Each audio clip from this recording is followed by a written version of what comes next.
बिस्मिल्लाहिर्रहमानिर्रहीम। अस्सलाम वालेकुम नाज़रीन। कराची में NGO लेडीज़ फंड के वफद ने SSU हेडकोार्टर में मुनक़िद किए गए self defence and firearm safety course में शिरकत की। हमारे नुमाइंदा ख़ुसूसी जावेद इब्राहिम मंगी के मुताबिक लेडीज़ फंड एक गैर सरकारी तंजीम है जो कि 2007 में ख़वातीन को माली तहफ़्फ़ुज़ फ़राहम करने और कारोबारी ख़वातीन को तरबियत के लिए कायम की गई थी। कोर्स का मकसद किसी भी हंगामी सूरत हाल या नाखुशगवार वाक़े की सूरत में शुरका को मुख्तलिफ़ एहतियाती तदाबीर से आगाह करना था।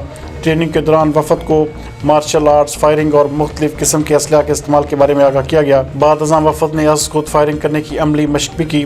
वफद ने SSU हेडकोार्टर के मुख्तलिफ़ शोबों का दौरा भी किया और SSU में आला पेशा वाराना मयार बरकरार रखने और उसमें मज़ीद इजाफा करने की कोशिशों को सराहा। इस मौके पर DIG police security and emergency services division Maqsood Ahmed का कहना था कि तलबा और अवाम-उन-नास के लिए self defence and firearm safety course वक्त की ज़रूरत है।